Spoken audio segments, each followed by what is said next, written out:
When the crew of the ship saw the meeting and the inhabited place below them, they dropped anchor, and the anchor came right down on the floor of the church. And the priest seized it. A man came down out of the ship after the anchor, and he was swimming as if he were in water, till he reached the anchor. And they were dragging him down. Then, for God's sake, let me go, he said, for you are drowning me. Then he left them, swimming in the air as before, taking the anchor with him. Huh.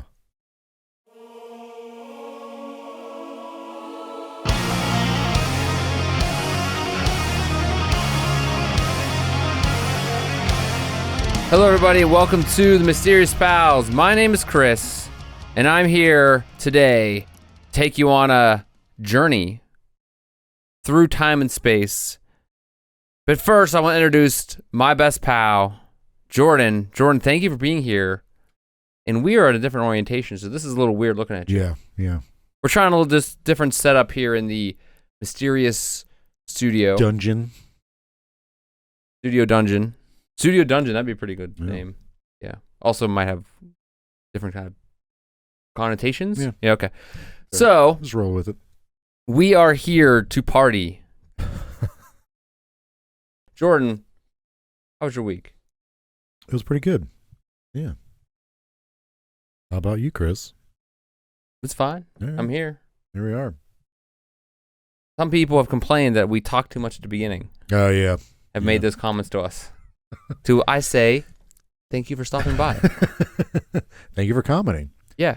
Some people might call it tangents. We just call it, being friends. Yeah, we're just calling it having a good time. I don't know if I like looking at this. That's weird. Yeah, this is a weird angle. For those that are listening, we're in a different angle to the camera. Yeah, we're like, because we've been told that that's how people do it. We need to be more engaging to our viewers and make them part of the conversation. To that I say, nay. But we're doing it. But we're trying it anyway. Maybe in the next episode we may be back to the normal. Yeah, we'll see how this goes. We'll see how it goes. It feels weird. I feel like we'll catch on just like the last time. Sure. Yeah. Okay. What do you got there, Chris? We're gonna go on a little journey, and this is gonna be kind of a throwback, then throw further back to one episode. Okay. And then we're gonna jump forward in this episode. We're gonna just do a couple things here, but I'm gonna start you out with a story. Oh. You don't have to read it. I'm gonna read it to you. There is no pause. I was just reading it together. That's just it. And then we're over. So, like I said, this is going to be, for those who have listened to multiple episodes, you may find similarities, and that's what I'm starting with. I don't know where to look. Look at the camera. With the monitors. You look happy for being here. Look like a good friend. Look like you care. Yeah. Look like you care and want to be friends with me. Right. Look like you don't want to leave. All right. We're going to talk about something that reaches through the ages. Ooh. We're going to go on a journey. And like I said before, it's going to bring you back to a previous episode. But, oh God, you almost tipped that over. Ooh. Whoa, honk honk. Here we go. Returning home from church one night, a group of people. I was hoping this would be about you. When I was returning home from church one night, I said, hey, why don't I be friends with this guy that I found walking down the road? Who doesn't want to be here? Yeah. I called him up, and he's like, come over. Waste your time. You want to live together? So, this we're going to start. We're going to start right now. 0-0. Right. This is called the Merkel Incident. You'll figure out why in a second. Returning home from church one night, a group of people in Merkel, Texas, came across a rope and an anchor being dragged across the country until it finally snagged on a railway line. These people were walking home. The rope they saw was attached to an airship with lights shining from the windows. Ooh. Airships speaking your... Yeah, sounds familiar. Thinking you stink any? Okay. The man climbed down the rope, cut it below him, and was carried away with the airship. This story was printed in the Houston Post from April 28th, 1897. Told from churchgoers on the way home in Merkel, Texas. It was called the Merkel Incident. They saw a rope dragged across the country, like a rope dragging across the country, like through the ground, with an anchor on the end. Okay. And then it got snagged. Got snagged on the railway line. A guy climbed down the rope, cut the rope. A human man. And then they went off on their way. The anchor, strangely enough, is still able to be seen in Merkel, Texas. Oh, we got to go there now. So does this story sound familiar? It should, because during the years of 1896 and 1897, there were many reports across the United States of mysterious airships, an invention that could have been an experiment or some type of other worldly visitors Okay. that were seen in the sky throughout the entire country for these 2 years. And we know that in our episode we talked about the airships of 1897, 1896, that some of these stories, there was many, thousands across the entire country. It could have been a crazy inventor. It could have been alien visitors. But, like I said... And the sightings moved from the west coast to the east coast. Correct. Right? Yeah. In this story, that story. Yeah. In our story today, we're going to take even a further coast. We're going to go to a further coast. Yeah. Right. The anchor, like I said, can be seen in a local blacksmith shop currently in Merkel, Texas. Cool. Yeah. So, we discussed this event of airships in America in 1897, which could have been led, a lot of people think it's kind of the beginning of man's flight and these were experiments. Yeah. Or fake news. Or fake news, right? Or aliens. Yeah. Yeah, we're kind of want it to be aliens, but... That'd be great. One of the first stories like this was referenced. One of the first stories like this was referenced to an event like the Merkel Incident in 743 CE. 743 CE. Today we're going to talk about a story from Ireland. All right. And some say ancient Ireland. We're going to call this mystery How to Sail to Heaven. The airships of Clonmacnoise. Clonmacnoise. Okay. The airships of Clonmacnoise. You know how many times I listened to that guy in the video tell me that? It's the French guy, right? Is he French? I don't know. Sounds French. I've had to do that a few times. And I still mispronounce. Yes. Clonmacnoise. Very well documented that we mispronounce things. Okay, so this is Ships of the Sky, the airships of Clonmacnoise. Again, first reference in 743 CE. To unravel the mystery of these celestial vessels, we turn to core accounts and documentary sources that are available. This story is referenced in many different forms and begins with the very oldest references. And it all takes place around, there's actually two major locations. One of them, there's three locations that these stories take place. Okay. Two of them are in Ireland. Two of them are pretty ancient. And then there's another one, which is London, England, which we'll talk about later. So, Clonmacnoise is a sacred site. It's found in the mid-6th century.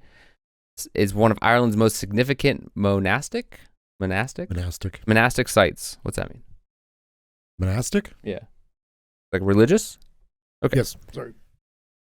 So, between 700 AD and 1200 AD, which would be CE, right? Mm-hmm. We said last episode, I should say CE, not AD. Yes. Well, I'm sorry. 700 CE to 1200 AD, CE, AD. Yep. It blossomed into a major, there's no way I'm going to say this word right, ecclesiastical center? Yeah, you got it. Yeah. Nice. Yeah. A hub of religious life, cultural learning, and craftsmanship and trade. The monastery's strategic power and prestige were shaped by its unique geographic location. It's in central Ireland, the very heart of Ireland, making it a vital crossroads. It's by the River Shannon. It's positioned right a ridge above the River Shannon. It overlooks the surrounding lowlands, and it was considered a communication hub because of it's a major junction, both north and south river traffic and main east to west land route. So right in a perfect location. Okay. So all these things, all these stories that we're going to talk about, the airships of Clonmacnoise, comes from very specific references. I think there's 8 of them, and they're all from different writings from lots of different eras. Like it's just like we're starting Ireland, all in Ireland except for one story. Right. But they happen across many, many centuries. Like we're not just like one.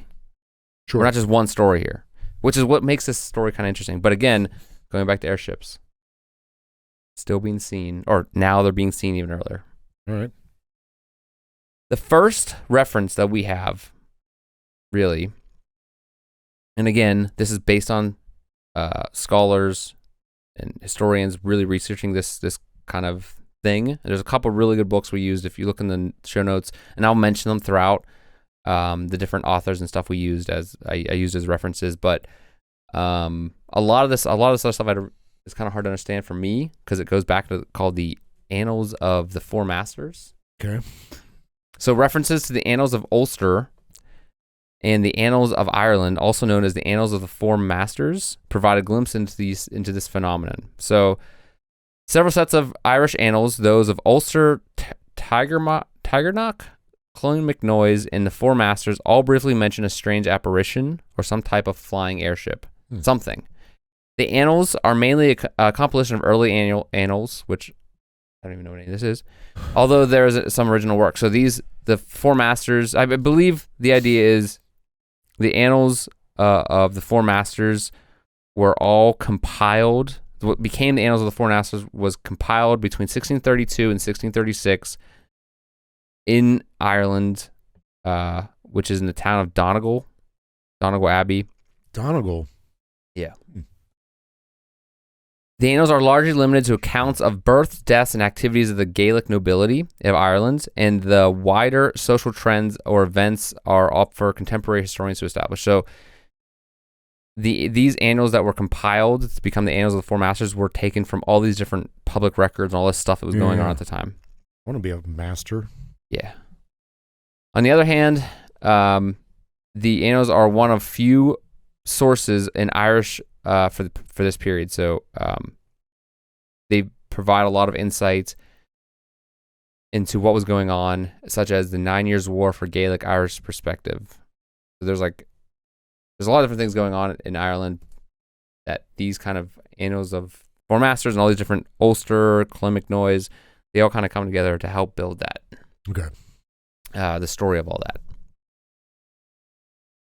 The Annals of the Four Masters succinctly state that the age of Christ, 743, ships were with their crews were plainly seen in the sky. That's what it says. That's a quote. Yeah. While historical variation exists, these accounts likely describe the same events. So, in all of the annals that were brought together to become the Annals of the Four Masters, they all have some type of event around 743. Or around that era, that time, which could be traced back to 743 about. They all say something about the same event. That's why... Okay, so multiple accounts are mentioning the same event. That, of these different annals of Irish, the Four Masters that were all brought together in the 1600s. All the individual parts came together, and they all had a reference to this thing. Sorry, who are the Four Masters? Like, who are the... Like, who That's are what they people? call... So, there was the Annals of Ulster, the Annals of Ireland, and the Annals of Clonmacnoise, and the Annals of Tigernach. Okay. So I think I will go into different books later. Are these but like heads of houses or like heads of... I think one of them was actually heads, a group that kind of took over a castle and kind of wrote down a bunch of stuff. Okay. I think I took out the actual... Like heads of clans? Yeah, it's a lot of different stuff. And a lot of it was compiled by religious leaders and stuff. Okay. We're going to go into these different books that make up the annals, I believe, or included them. One of them was like this clan that took over this castle, and it was written so that the son of the king could tell him everything that the son's going to need to know to be a good ruler or something like that. Like that type of stuff. It's a lot of a lot of it is, again, just birth records, death records, what was going on, like general history, and some of it was like, religious history. There's a lot of different things in there, and I think like I said, there's even an old Norse book that we're going to talk about. So there's like a lot of, again, it's so a long time ago. A lot of stuff was going on. Yeah. Some of this stuff was undated. Some of the stuff was lost history. There's maybe other ones that were lost history that maybe it had reference to these airships in there, but we're going to go on. So like I said, this occurrence was remarkable enough to be recorded in these different books, these different records. Although it didn't really go into a lot of detail of like exactly what happened, each one of them are basically saying something happened that had some type of ship involved in the sky. Okay. These airships made appearances in 3 locations based on the sources that reference the event or events. Well, actually 2 in the Annals of the Four Masters, and then 1 was also, we'll talk about later, happened in London. So the 2 places that were mentioned in the earliest writings were the Clonmacnoise, which was the Celtic monastery, and then Telltown, which is a central gathering fair in County Meath, which is in Ireland. I think it's not that far from Clonmacnoise. Okay. And I'm sorry if I got that wrong. So those are the Annals of the Four Masters that kind of mention this in those 2 areas separately. My second reference here is the story also unfolds in a book called the Book of Leinster, which becomes a part of the events in the Telltown Assembly. So this Book of Leinster was part of an account of events in the town's records. Okay. The Book of Leinster is a medieval Irish manuscript compiled in 1160. It is now kept in the Trinity College of Dublin. So this records still exist. In the book, there are 3 ships. 3 ships voyage in the air above the assembly while the men of Ireland celebrate with Domhnall, son of Merchad, who reigned from 743 to 763. And this was written almost 400 years later? Compiled. Okay. The book itself was compiled in 1160. So they took all the writings and put them together. Gotcha. And that's still kept, and this is still on record in Dublin. You can still go see this book. That's number 2. Number 3. This was the Book of Ballymont, and I got a lot of this information, especially this reference, from John Carey, who wrote a book in 1992 called Airships, the Underwater Monasteries, The Evolution of the Monastic Marvel. The other one is Michael McCahan, fall of 1998, Voyagers in the Fault of Heaven, the Phenomenon of the Ships in the Sky in Medieval Ireland and Beyond. Okay, so that is 2 main sources for this show, this episode, but also there's other ones. Okay. These are 2 really good ones. So what these 2 guys came to say separately in their writings, they talk about the Book of Ballymont, and this is reference number 3. Book of Ballymont is a book compiled towards the end of the 14th century at the castle of Ballymont for Tonaltog MacDonagh, who was there then in occupation of the castle. This might have been what I was thinking about before. Okay. So the Book of Ballymont. What it said is there were ships in the air at Telltown. And this was translated from the Irish Marabella in the late 14th century, which became the Book of Ballymont. So this is exactly what it says. I'm going to read what's written in this Book of Ballymont. Got to do it in an Irish accent. Oh, my God. No, thank you. That won't offend anybody. Congalach, son of Maelmith, in AD 956 or CE 956, was at the fair of Telltown on the certain day. When he saw a ship sailing along in the air, one of the crew cast a dart at a salmon. The dart fell down in the presence of the gathering, and a man came out of the ship after it. When he seized its end from above, a man from below seized it from below. Upon which the man from above said, "I am being drowned." And said he, "Let him go," said Colnock, and he is allowed to go, and then he goes from them swimming. So that's written in the Book of Ballymont. So I guess Colnock was mentioned, was some type of leader. I think he was a king or something. But the guy that came from their ship. No, this Colnock was there at the fair when he saw this. But who's the one that's saying that they were drowning? The guy from the ship. Okay. Yep. But it, again, has to do with something coming down of the ship. Yeah. Someone cutting it. Yep. Is that a man? Right. They didn't say some weird looking thing. Right. Is that a man? Sounds like the Merkel Incident in some cases. Yeah. So reference number 4 comes from Kuno Meyer, the Irish Marabella and the Norse Speculum Regula, 1910. Meyer further identifies a reference in the manuscript book of Lannister, which I mentioned before, in which the appearance of 3 ships in the air is mentioned as one of the wonders of Telltown. When King Domhnall Mac Murchada, 763, was in the fair. So this was another king at the fair, 763 this time. Okay. This is what's written. Kuno Meyer, found this in this Norse Speculum Regula, the Irish Marabella. I'm sure it's Marabella or something. Sorry, Ireland and the Norse people. This is what it says in the book.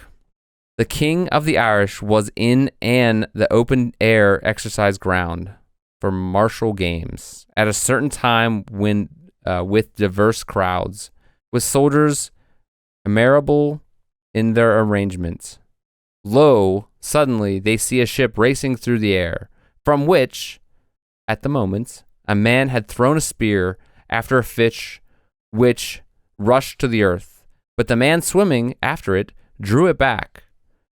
Who is going to hear these things? That's what's written. Is it kind of the same account almost? Kind of. Guy from a ship thrown. That's 763. That's dated 763. The previous one talks again at the fair was 956 CE. Okay, so there's 2 different accounts, same kind of story. Even sounding kind of story as Merkel. We're gonna jump to number 5, and this one was by a person named Gilia Patrick, also known as Patricus, was the 2nd bishop of Dublin. He died in October of 1084.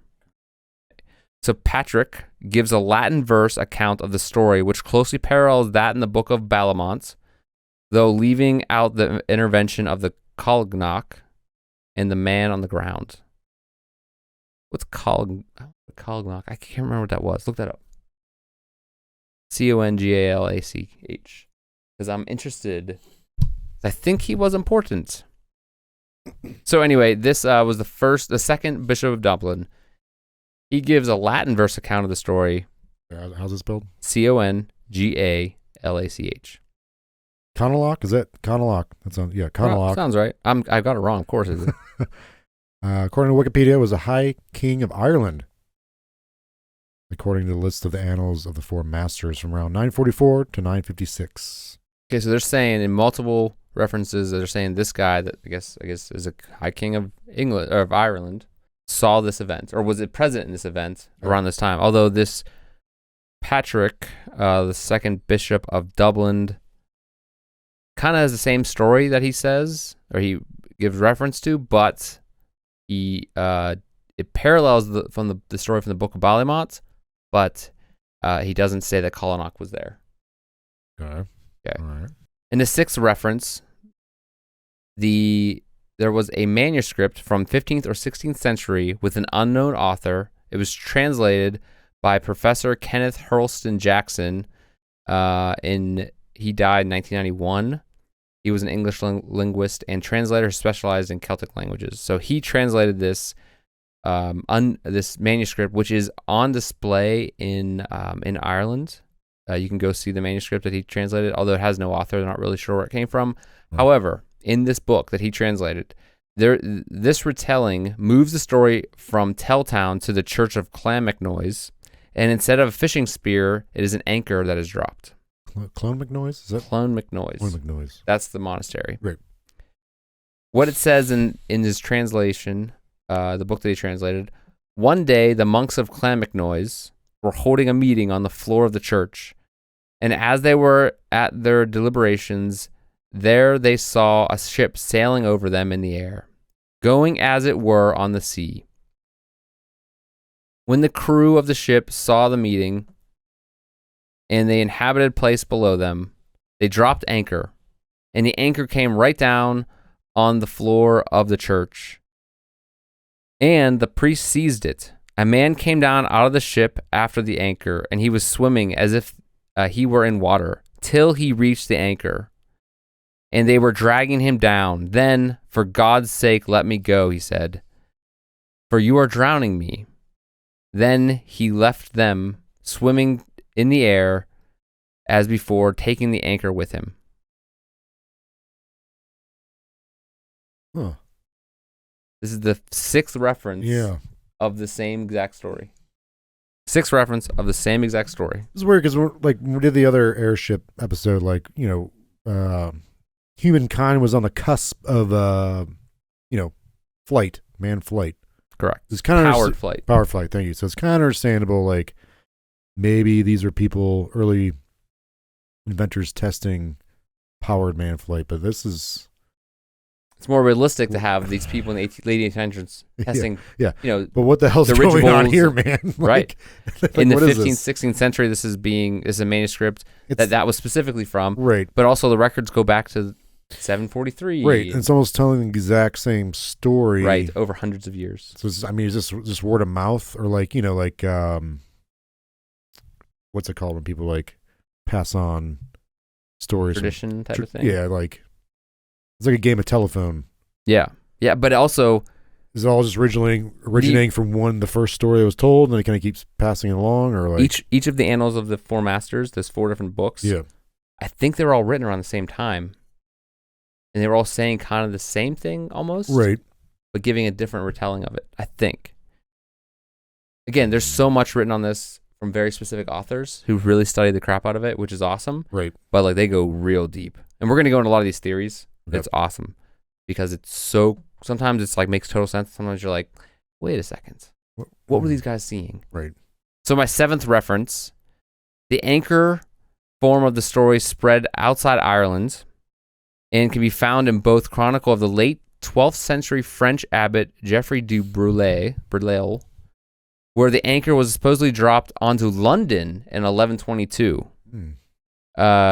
Louis Gogod, 1924, did some research about this, wrote about the book called Tilbury's Otia Imperiala, which was completed in 1211 CE. So in the book, Tilbury's Otia Imperiala tells us that when leaving their local church somewhere in Britain, one dark and cloudy day, parishioners saw a ship dropping anchor, which was embedded in the heap of stones in the churchyard, and a rope leading down from it. He continues, this is a direct quote, "The people were amazed, and while they discussed it among themselves, they saw the rope move as if the crew were struggling to free the anchor. When it would not budge, for all of their tugging, a voice was heard from the thick air, like the clamor of sailors vying to recover the thrown anchor. Nor was it long until hope and the effectiveness of exertion having been exhausted, the sailors sent down one of themselves, who, as we have heard, dangling from the anchor rope, came down hand over hand. When he was about to disengage the anchor, he was seized by bystanders. He grasped the hands of his captors like the man lost in a shipwreck, and died suffocating in the moisture of our thicker air. But the sailors overheard, surmising that their comrade had drowned, cut the anchor rope after having waited for an hour, and sailed away, leaving the anchor." That was from... Sorry, that guy died? Supposedly. Okay. In the story, right, which was written in the Otia Imperiala in 1211. And then there's another version where he drowned as well, right? I think earlier so. One? Okay. He was going to drown. Okay. And he said, let go of me. And he swam away. So that was written late 12th century French abbot Geoffrey de Brulel, which was then researched by Louis Gogard in 1924. And that was from the Otia Imperiala. Okay, so this is number 8. The last medieval retelling of the story of the airships of Clonmacnoise was found in an Old Norse book called Clonmacnoise Skugjaza. You did great. You did great. Just being confident Yeah. is a big part of that. So you got that right. What that means is Old Norse for king's mirror, or in Latin, speculum regula. For King's Mirror? That's what the Norse is for that. That words I just said. Makes Clonmacnoise no sense. Skugjaza. Right. Yeah, maybe I'll put the word on the screen. King's So Mirror. what the hell I'm talking about? It's in the resources. Just go down and look for something Norse. So it's a mid 13th century work, which they dated to around 1250. It was originally intended for the education of King Magnus Lagbote, the son of King Hakonason, and has the forms of dialogue between a father and son. So this book was the one I was talking about between father and son talking to each other. So 1250 CE. Here's what it says. There is yet another thing that will seem most wonderful, which has happened in the city called Clonmacnoise. In that city is a church, which is sacred to the memory of the holy man who is called Caranas. And there is thus befell on a Sunday, when people were at the church and were hearing mass, there came dropping from the air above an anchor, as if it were cast from a ship, for there was a rope attached to it, and the fluke of the anchor got hooked, and in an arch at the church door. All of the people went out of the church and wondered and looked upwards at the rope. They saw a ship floating on the rope and the men in it. And next they saw a man leap overboard from the ship and dive down towards the anchor, wanting to loosen it. His exertion seemed to them, by the movement of his hands and feet, like that of a man swimming This guy in the needs to sea. learn his lesson. Yeah. Well, I mean, It's the same story. or is it multiple shit? Oh. And when he This came guy. down to the anchor, he endeavored to loosen it. And then some men ran over towards him and wanted to seize him. But in the church to which the anchor was fastened, there is a bishop's chair. The bishop was by chance on the spot and forbade the men to hold that man. For he said that he would die as if he were held in water. He's being baptized. And as soon as he was free, he hastened his way up again to the ship. And as soon as he came up, they cut the rope, and they sailed on their way out of the sight of men. And the anchor has ever since lain at witness of the event at the church. What are you thinking now? Because that's my last reference. I'm about to go into some theories here. So there's a bishop at a church. Bishop said, don't save the man, don't help that man. No, they said, in this last reference, they Yep. said, don't touch him. Let him go. Yep. Yeah. So. So maybe think it's like a baptism kind of thing. It's almost the exact same story. Like, and this is all hundreds of years apart, right? Mm-hmm. 743 was the first recorded. Yeah. And sorry, this last one was what? 1211. No, wait. Sorry, 1250. Okay. And that was an Old Norse record. Mm. There was a 1211 record. There was 12th century. There's one in England. There's one 15th and 16th century manuscripts. Yep.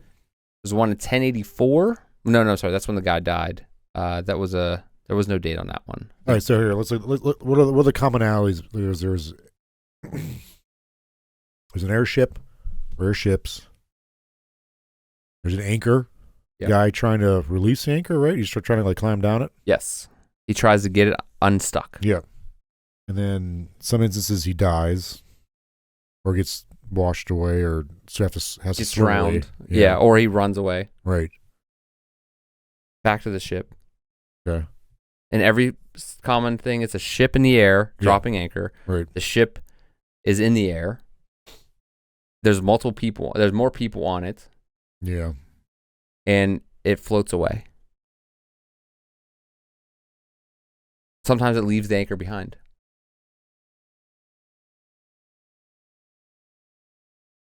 Like, I wonder if we can go to Merkel, Texas and see this anchor. Yeah. So wait, sorry, there are instances where he does get back on the ship? I think there's only a few when he actually dies. I think there's like one or two. Okay. But the rest of them, he all makes it back. There's gotta be some kind of biblical thing. Like a biblical allegory or story going on here. It seems like all the stories are generally the same, but what do you learn from that? It's not like they're saying it outright. Yeah, that's true. Do you want me to go into the theories, or you? Yeah. You sure? Yes. You sure? You really ready for this? Well, the fact Put that on your swimmies. The fact that you said what would you call this? Like something from heaven? Like in the very beginning, you're like, we're gonna call this airships. Oh yeah, it's called like airships, and like there's one of the books that you referenced mentions heaven. It says how to sail to heaven, the airships of Clonmacnoise. So there's got to be some kind of religious significance, something like that. Yeah, something like that. Okay, so here's what we're gonna do. We're gonna go through these theories. All right.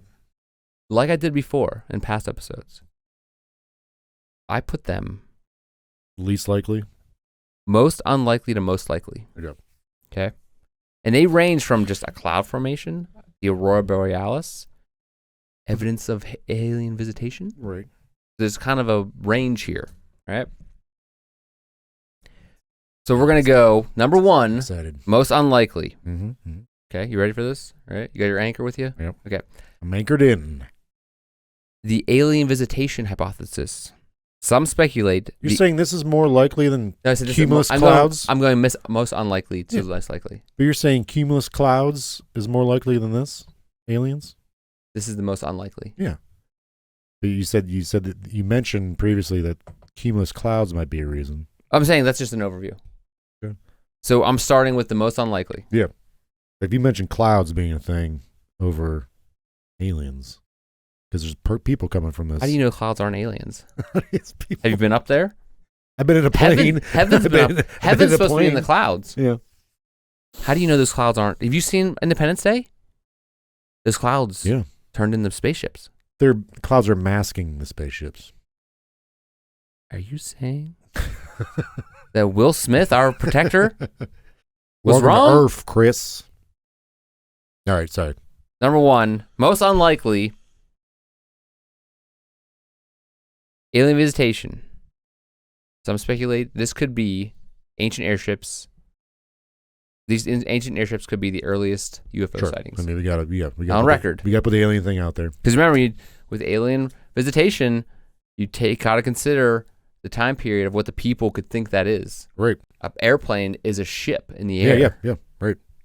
They never seen an actual airplane, so like or a flying saucer. Yeah, they have to use their own knowledge of the world that is theirs to understand, try and grasp what they're seeing.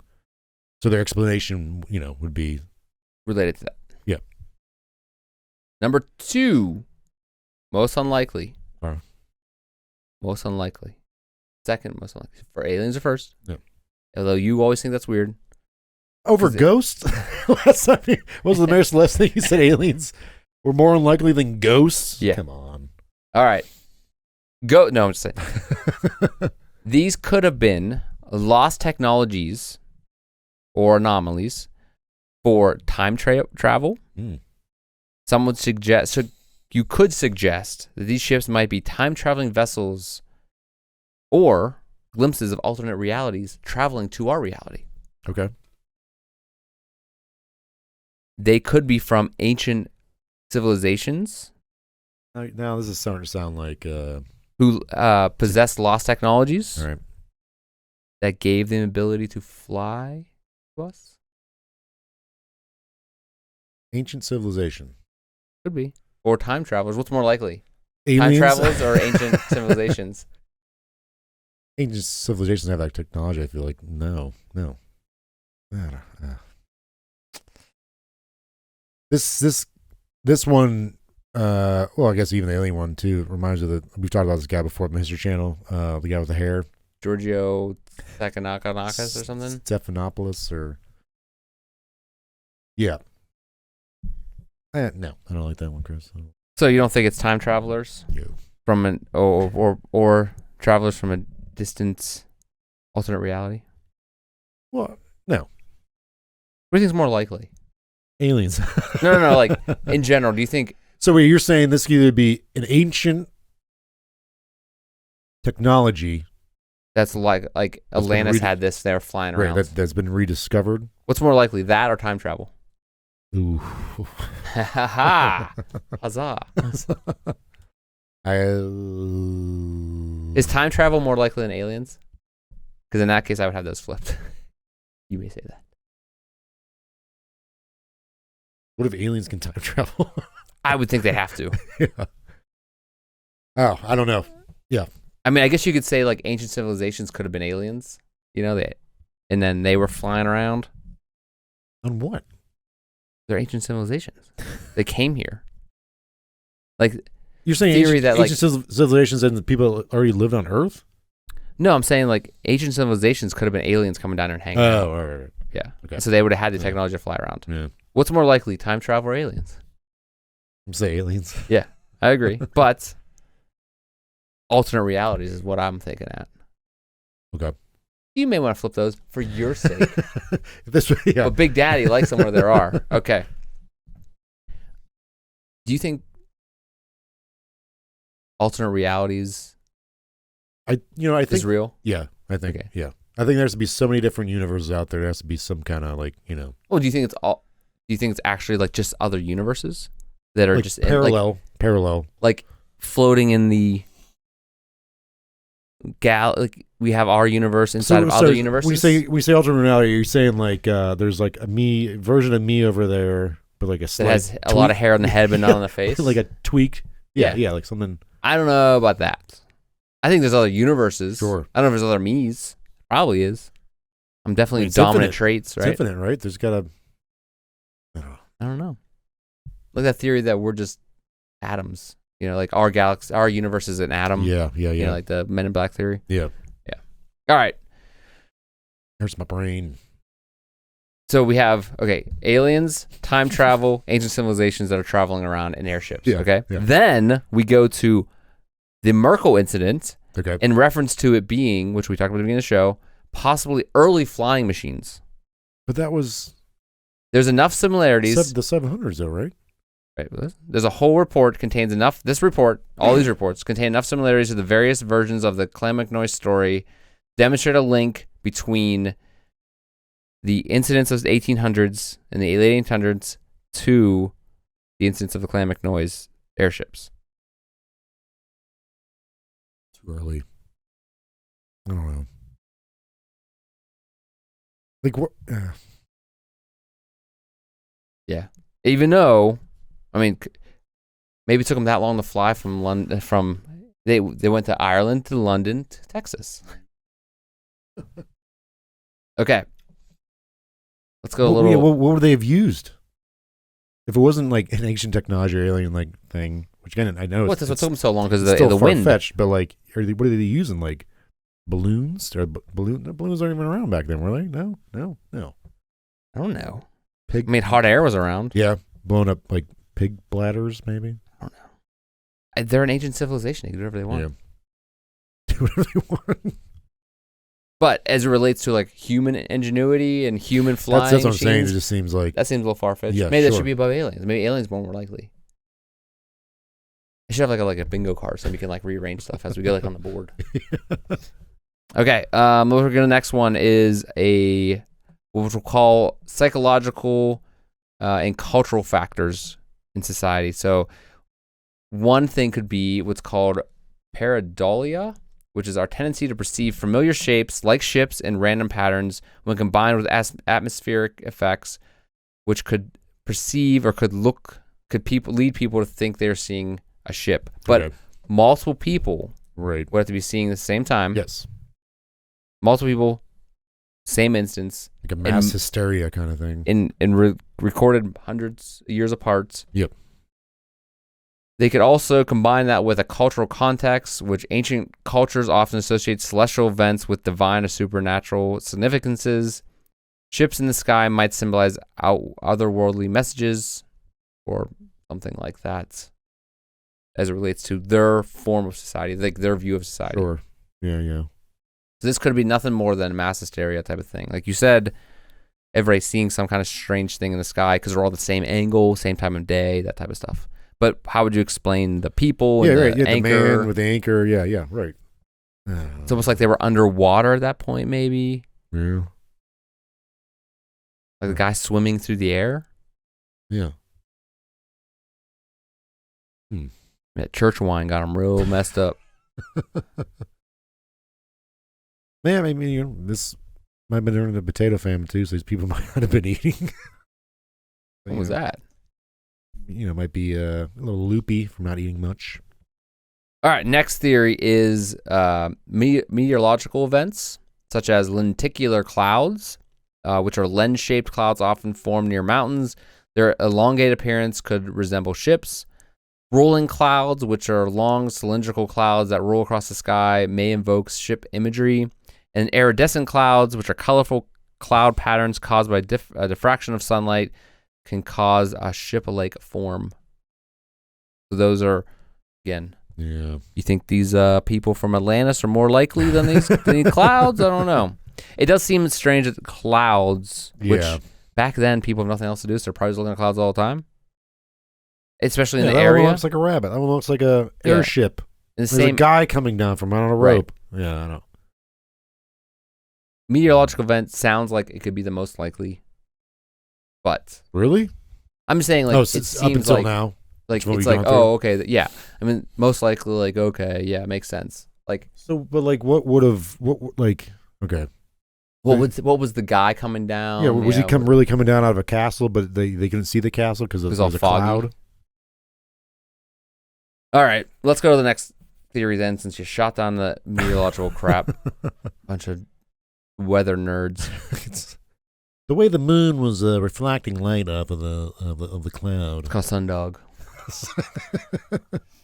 So, another theory could be optical illusions and with atmospheric effects. So, something like a mirage that occur during due to a variation in air density, temperature, and light refraction. This could make distant objects, including ships, appear elevated or suspended in the sky. Something which a recent research has brought up into this phenomenon, which is called an ocean mirage, which can make ships at sea appear above the horizon. And I've seen this before. Yeah, I've seen that too. Yeah. That's kind of cool. All right. There's also something called a Fata Morgana, which is a complex mirage caused by temperature inversions. Fata Morgana can create intricate, distorted images of ships or buildings on the horizon. So a ship is really far away. Yep, sure. And then the other one is a sundog. It's an atmospheric phenomenon, like an atmospheric phenomenon where bright spots near the sun and halo rings around the sun or moon can create a ship-like shapes in the sky. That's kind of a little. Good. I've seen those before. We've talked about them before. Yeah. Sundogs in previous the airships, which were brought up in past ancient history. So I didn't even bring up those ones I talked about at the beginning of that episode. Oh, right. Yeah. The battle in the sky. Back. Yeah. But those were around the same time. Sure. But again, what's this? Who's this guy? Who's the rope? Yeah. Or what's the rope deal? Who's the rope? Who's the rope? Who's the rope guy? Sounds like a terrible game. All right. Here's my last theory. And this is kind of a bigger one. Okay. Also could be next to the ocean mirage, which a lot of historians and researchers say that probably the most likely. This is the historical context theory, that this could be nothing more than an issue of historical context on the part of modern people who do not understand the mindset of those who were alive in the time the references were written. Sure. Medieval mindsets of people in early Christian and medieval Ireland believed in miraculous occurrences. The appearances of airships was just one of many wonders recorded in annals. Symbolism, such as ships that symbolize journeys, transitions, or spiritual quests. These ships' voyage through the heavens resonate with religious narratives, so these kind of stories. One example of this theory is the Bantry Curragh carving. Okay, so this is something at Clonmacnoise. Okay, it's, the Bantry Curragh carving. A curragh is a boat. So there was a researcher, Francisca Henry, 60 years ago she recognized that this boat depiction of Bantry or Kilnarrowan stone pillar, that's the Bantry Curragh carving, is on a pillar called the Kilnarrowan stone pillar. It's a long word with a K. She attributed the carving to the 8th century. Francisca noted that the boat shoots straight upward amidst a sea of crosses. Okay. The boat crosses the cross over the rudder leaves little doubt that represents a boat of the church sailing to heaven. Paul Johnstone, in 1964, he identified the boat as a curragh, and there was other researchers have recently confirmed that it is a representation of the ship of the church. Okay. So the carving itself is a relief carving in a stone pillar, stands at Clonmacnoise. It is 88 centimeters, and it's a sandstone pillar. It's clearly modeled on reality, capturing the essence of seafaring life. So, which, here's the 4 key features of the depiction. 4 men rowing.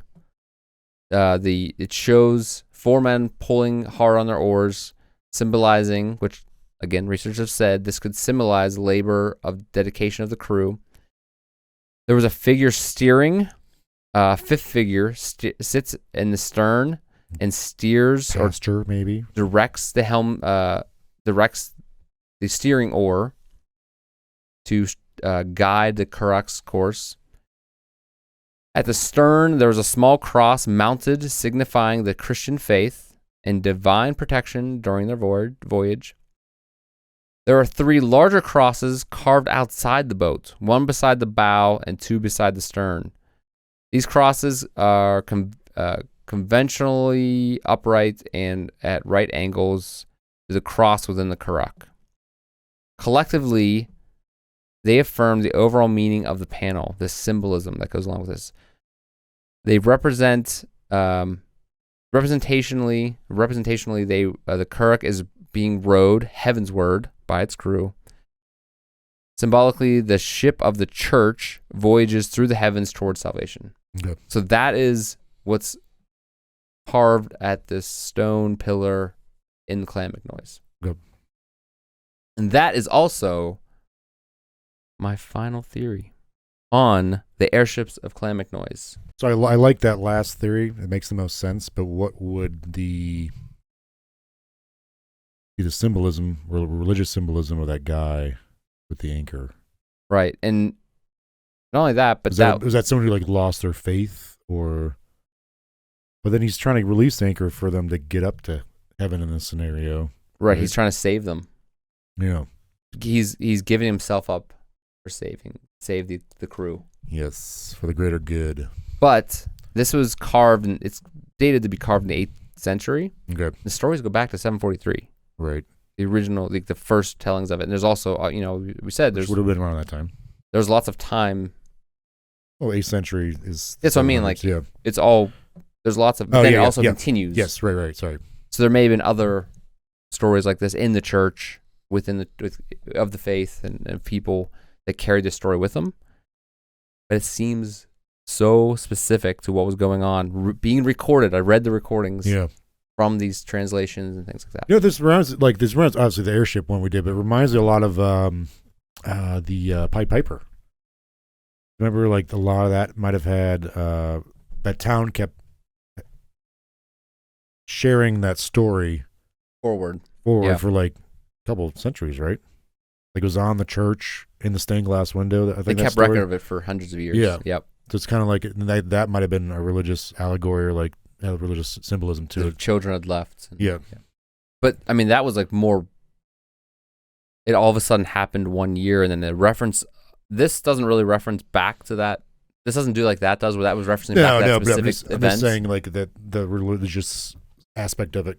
If you want to look at it, both being the case, is there's similarities there, but I think this is the most probable, logical reasoning. That it was a historical context issue. Yeah. Of us not realizing people were very religious. Yes. Yeah. And believed these things to be true. Sure. It just seems like it's so well told and explained by multiple papers, multiple manuscripts. But you think there would have been like, I guess tapestry wouldn't have been started then, but like it wouldn't have survived. That's true too. Yeah. That's a long time ago. Hmm. Was the people of Ireland in 700s Christian? Or was they part? What that was part of the? Were they part of the Druid or Daedric or what's that called? Celtic? Yeah. Yeah, they were Celtic, Was that a different religion? They would be, yes. So the Celtic religion. Like, I think oh man, I might get. The Celts may have been part of the like that Germanic overlap umbrella. I could be totally wrong about that. But would they have been Christian in the 700s? When did Christianity come to Ireland? I mean, it probably was around. I mean, because that was a monastery, right? Yeah, for sure. Yeah, but wasn't that story about what was that? I think they would have. No. Yeah, I think they would have not mostly, but Christianity would have been there for sure because there's always those border conflicts between the Celts or the Germanic tribes of like around England with the Roman Empire, and the Roman Empire obviously eventually became Christian. So I feel like it would have been some point prior to that would have been introduced to. When was that story about the? Was it Ireland where like someone brought Christianity and got rid of all the frogs or something? Snakes. Was Patrick. That St. Patrick? Yeah. And that was this? This says early Christian Ireland is period from about 480 to 1000 AD. So it was running out of time. Yeah. This is it coming in. Could have been related to that. Interesting. They believed prior to this. Yeah. They believed pagan. Yeah. Was that Celtic? Yeah. And I believe they're part of like the Germanic umbrella, what people consider were barbarians back then during the Those were just people who weren't Christian or something like that? Basically. Okay. Or even the Roman Empire before it was Christianity, people were just like, oh, everyone outside of us is barbarians. Like, same thing we talked about Alexander the Great. Like, a lot of the Greeks thought people of the East were barbarians and vice versa. So it was incorrectly, it's often misstated that St. Patrick brought the faith to Ireland. It was already present before he was there. All right. So when was St. Patrick? St. Patrick. I think he's supposed to be the snake guy, right? He's that snake guy. He's the snake guy. That's all he is, the snake guy. He's the patron saint of Ireland. Yeah. He was... all he's known for. Was he the first bishop of Ireland? Mm-hmm. When was he alive? So it doesn't say. 5th century Romano-British Christian missionary. So the 400s. Oh, yeah. Okay. Right around the same time. Okay. Celtic Church. So. Yeah, I think that would have been early enough there would have been like a kind of a assimilation or like a combination of the two religions maybe before we started getting pretty, oh no, maybe not. You were going somewhere and they just jerked the wheel into oncoming traffic here. Well, I'm trying to think because it's early enough in Christianity where maybe in Ireland, Christianity would have been there, but it still would have been a very Celtic. Like Celtic Christianity. Okay. There would have been a very big Celtic presence, so there might have been like a mishmash of the two religions.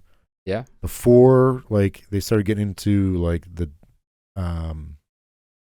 heretical Christian branches which came along, I think even before this. So I don't know. I'm not sure what the timing of that would have been, but so there's different councils like in early Christianity deciding what actually is official canon as far as like the Holy Trinity and stuff like that. So I don't know if that would have been reached this part of the world or in Ireland then. So as far as like allowing the Catholic Church allowing a Celtic and like Christian fusion kind of thing. Okay. But so they were kind of doing it just to like get them on board. Maybe for a couple. Or it would have been early enough that like there would be Celtic influences that I feel like might have been part of that symbolism, religious symbolism that revolved around Christianity, but there'd be Celtic influence, certainly Irish influences, since they're a seafaring kind of nation that dealt with a ship. Okay. I don't know. So it seems like this theory or this story, it seems there's so many things happening across many hundreds of years. That's what's weird. Yeah, like hundreds of years. Yeah. And they're all basically the same story. Yeah. Being told traditionally. So is it just like something that the preacher said at church one day, and it's like the story he stuck with, and then it's kind of passed along for generations, and they thought it was real, like you mean they eventually thought it was real? Like as this story got told in church, right? It was told over generations. Yeah. Did they write it down, and they just thought it was something that actually happened? Maybe, yeah. Especially once, Christianity or Catholicism became more prominent. I can see that being the case. And it relates back to today where, like, science would say that's not possible. But back then, they had no reference to that. No. And so that the idea of a historical context of us being disconnected from that. But I think it has to be, like, a part of their, maybe, I don't know, just that was part of that town's identity or that, like, area's identity. Like, this crazy, miraculous event, whether religious or not, happened here, like, it keeps getting passed down, like maybe a point of pride. Why did the Norse take it on then? I don't know. I didn't think about that. Or the English. Yeah, why did it go happen in London? Or in Texas. Yeah, that's nothing. I didn't think about that. How did it get to Texas? Sorry, what year was that that happened in Texas? That was it was during the 1897. That was specifically April 28th of 1897. It was printed in the Houston Post. I'm trying to think when the potato famine happened, because a lot of people, I think, might have been right around there. So they left there and went to, and it was just kind of story they took with them. A lot of the Irish came to the United States. Maybe that one guy was like, "I got the anchor, man. I'm bringing it to the United States." He brought just an entire anchor with him. We're like, dude, you should take some food, man. Yeah, how you end up in Texas? I don't know, but like maybe it was like the people he came with might have 1845 to 1852. There you go. All right. These guys went to Texas, brought the story with them. Yeah, I mean, maybe like a big group of like that, a clan went and like, this is kind of our identity. This will bring a piece of Ireland with us. Maybe I don't know. They were trying to put their own, like, I wonder if there's any like carvings, little piece of home with them. Yeah, I wonder if there's any like carvings down, like someone carved this in the wall of churches down, or like maybe it's part of their church down there. Yeah. I want to see this story. I would like to go see that. That'd be cool. I wonder if there's like a picture or something like that out there. I'm sure there is. I'm sure it's like the only thing. And Merkel, Texas. What the hell's going on in Merkel, Texas? I never heard of Merkel, Texas. It's probably just like a bunch of refineries and then an anchor. That is how like someone from Ireland got that and came. United States. I feel like it wouldn't be in Texas yet. Well, they said they got it from that event in Texas, so they probably just ripped an anchor off of someone, and they didn't bring it with them. Supposedly, they said it happened there. Sorry. Okay, I was going off of that. They brought it with them. Yeah. Oh man, Merkel, Texas is in the middle of Texas. Oh wow, yeah, Central. Yeah. Jeez. Not that many people there. Well, okay. There's not that many people. Whoa. I don't know. What do you think, man? I don't think it's like a sundog or. At first, when I started looking at the story, so I stumbled across this story looking for another story about an ancient battle and aliens come and help them, supposedly. And then I stumbled upon this somehow. You briefly brought it up in the other airship thing, right? The ancient battle with the. Yeah, I kind of mentioned it, and I was going to go back and do that. And then I was like, oh, this is way more interesting. And there's a lot of research about it. Generally, really good research about it. So when I started reading through all that stuff, I really thought going into this that it was going to be like, this is just clouds. Because even in the research, in the books that are I put the actual book, the Google book links. It's like there's a chapter here or there. They actually have images of Sundogs. Sundog. No, of different images, different angles of clouds. Yeah. In different areas and locations, different temperatures. So this researcher, this is a book by, it's called The Elemental Eco-Criticism, Thinking with Earth, Air, Water, and Fire. And this book, by